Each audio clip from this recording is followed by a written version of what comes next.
Hi students, welcome to Last Minute Max channel class 9th exercise 2.4 first sum பார்க்கலாம். இதில் என்ன சொல்லியிருக்காங்க, number லைனை ஃபாலோவிங் நம்பர்ஸை ரெப்ரசன்ட் பண்ண சொல்லியிருக்காங்க. நம்பர் லைனில் எந்த இடத்துல இருக்குது அப்படின்னு சொல்லி கேட்குறாங்க. ஓகே, ஃபஸ்ட்டு சம் என்னது 5.348. இப்போ த நம்பர் லைஸ் பிட்வீன் 5என்ற நம்பர் எதுக்கு இடையில இருக்குது, 6க்கு இடையில இருக்குது. அப்போ ஃபஸ்ட்டு ஒரு நம்பர் லைன் 1லேருந்து 10 வரைக்கும் நான் வரைஞ்சி எழுதியிருக்கேன். அதில் வந்து நம்பர் எங்கே இருக்குது, 5ஐயும் 6ஐயும் மார்க் பண்ணிக்கோங்க. ஓகே, அது ரெண்டுத்துக்கு இடையில தான் இருக்குது அப்படின்னு சொல்லி. அப்போ நமக்கு 5ம் 6ம் மட்டும் போதும். அதனால் நான் என்ன எழுதியிருக்கேன், 5லேருந்து 6 வரைக்கும் நான் எழுதியிருக்கேன். அதாவது 5ல் வந்து பாயிண்ட் வைக்க ஆரம்பிக்கலாம். 5லேருந்து 0, 5.0, 5.1, 5.2, 5.9, 6 அது வரைக்கும் பாயிண்ட் வச்சுக்கலாம் நம்ம. அடுத்து இந்த நம்பர் நமக்கு என்னது 5.3னா எதுக்குள்ளே இருக்கும், 5.3லேருந்து 5.4க்குள்ளே தான் இருக்கும். அப்போ நமக்கு 5.3யும் 5.4ம் மட்டும் போதும்.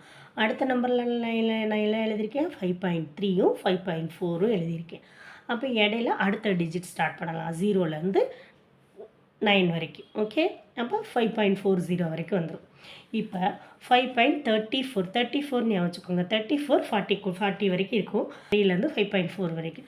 இப்போ 348 அப்படின்னு வச்சிங்கன்னா நமக்கு நம்பர் என்ன, 348. 348னா எதுக்குள்ளே இருக்கும், 300லேருந்து 400க்குள்ளே இருக்கும், அப்படி தானே. அப்போ 34லேருந்து 35 வரைக்கும் இருக்கும் நமக்கு, அப்படி தானே. அப்போ 34ஐயும் 35 மட்டும் நமக்கு எடுத்துக்கலாம். அடுத்த நம்பர் லைனில் 34லேருந்து அடுத்த டிஜிட் ஸ்டார்ட் பண்ணிடலாம். 0, 341, 342, 343 எக்ஸட்ரா 349 பாயிண்ட், கடைசி பாயிண்ட் என்னது 3.350.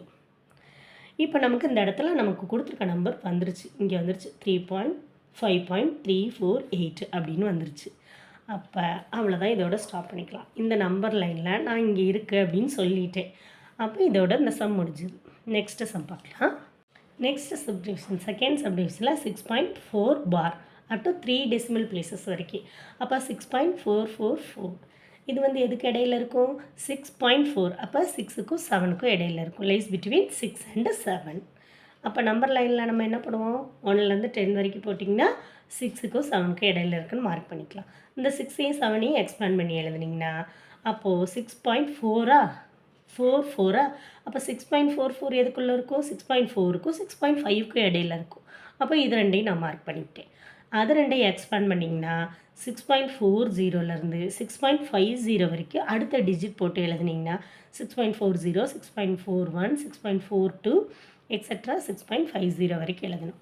எழுதிட்டு நெக்ஸ்ட் என்ன பண்ணணும், அடுத்தது மறுபடியும் 4 தான் வருது. அப்போ 6.444 எதுக்குள்ளே இருக்கும், 6.44லேருந்து 6.444லேருந்து 45க்குள்ளே இருக்கும். ஓகே, அப்போ அதுக்கு அடுத்து இது ரெண்டையும் மார்க் பண்ணியாச்சு. அப்போ இது ரெண்டையும் எக்ஸ்பேண்ட் பண்ணணும் இல்லையா, அது ரெண்டையும் எக்ஸ்பேண்ட் பண்ணும்போது அடுத்த டிஜிட் போட்டு எழுதலாம். அடுத்த டிஜிட் போட்டு எழுதும்போது நமக்கு என்ன கிடைக்கே, 6.450 வரைக்கும் போட்டாச்சு.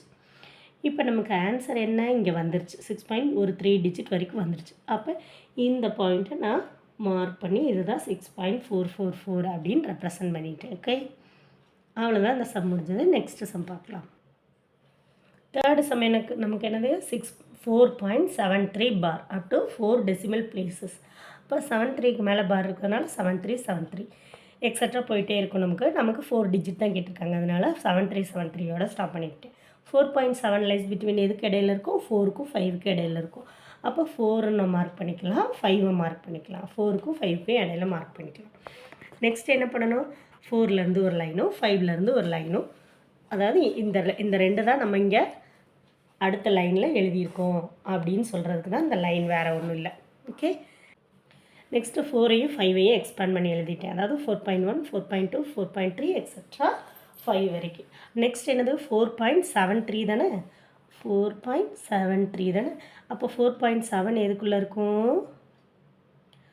73. 4.7க்கும் 4.8க்கும் இடையில இருக்கும். ஓகே, 4.73 வந்து 4.7க்கும் 4.78க்கும் இடையில இருக்கும். அப்போ இங்கே நான் வச்சு ஒரு லைன் போட்டுக்கலாம். எதை நம்ம அடுத்து எக்ஸ்பேண்ட் பண்ண போகிறோம், 4.7ஐயும் 4.8ஐயும் நான் அடுத்து எக்ஸ்பேண்ட் பண்ண போகிறேன். இப்போ 4.7 அடுத்து 0லேருந்து ஸ்டார்ட் பண்ண போகிறோம். 4.70, 71, 72, 73 எக்ஸட்ரா 4.8 வரைக்கும் இது ரெண்டையும் எக்ஸ்பேண்ட் பண்ணி எழுதியாச்சு. நெக்ஸ்ட் என்னது 4.737. அப்போ 7.3லேருந்து 7.4க்குள்ளே தான் 37 இருக்கும், அதாவது 737 இருக்கும். ஓகே, இப்போ இங்கே ரெண்டையும் நம்ம மார்க் பண்ணிக்கலாம். நெக்ஸ்ட் இதுக்கு என்ன பண்ணணும், இது ரெண்டையும் நம்ம எக்ஸ்பேண்ட் பண்ண போகிறோம். அப்போ இது ரெண்டையும் எக்ஸ்பேண்ட் பண்ணிங்கன்னா ஒரு லைன் போட்டுக்கலாம். இதிலேருந்து 4.73க்கும் 4.74க்கும் நான் ஒரு லைன் போட்டேன். ஓகே, போட்டாச்சு. கரெக்டாக வரல, போட்டுக்கோங்க. அடுத்து எக்ஸ்ட்ரா நமக்கு என்ன வேணும், 4.737 எங்கே இருக்குது, 4.737 இங்கே இருக்குது. அடுத்து என்ன, அடுத்த டிஜிட் பார்த்திங்கன்னா உங்களுக்கு அடுத்த டிஜிட் 73 எதுக்குள்ளே இருக்கும், 4.73 லாஸ்ட் டிஜிட் என்னது 7 இருக்குது, இங்கே 8 இருக்குது. அதுக்கு 0 போடும்போது 70 80 ஆயிருமா. அப்போ அந்த ரெண்டுத்துக்கு இடையில தான் இருக்கும் நமக்கு. இது ரெண்டையும் நான் மார்க் பண்ணிட்டேன். இது ரெண்டையும் மார்க் பண்ணிவிட்டு ஒரு லைன், இந்த ரெண்டு நம்பர்ஸையும் மார்க் பண்ணிவிட்டு லைன் போட்டிங்கன்னா 4.7370 4.7380 இங்கே முடிச்சாச்சு. அப்போ அடுத்த டிஜிட்க்கு 0லேருந்து 1 வரும். 0லேருந்து ஸ்டார்ட் பண்ணலாம். 0 1 2 3 4 5 6 7 8 9 10 வரைக்கும் போட்டாச்சு. அப்போ நமக்கு இங்கே நம்பர் கிடச்சிதுன்னு நினைக்கிறேன். 4.7373 இங்கே கிடச்சிருச்சு. அப்போ 4.7373 இங்கே ரெப்ரசன்ட் பண்ணிக்கலாம். Okay, thank you. அவ்வளோதான், சம் முடிச்சது.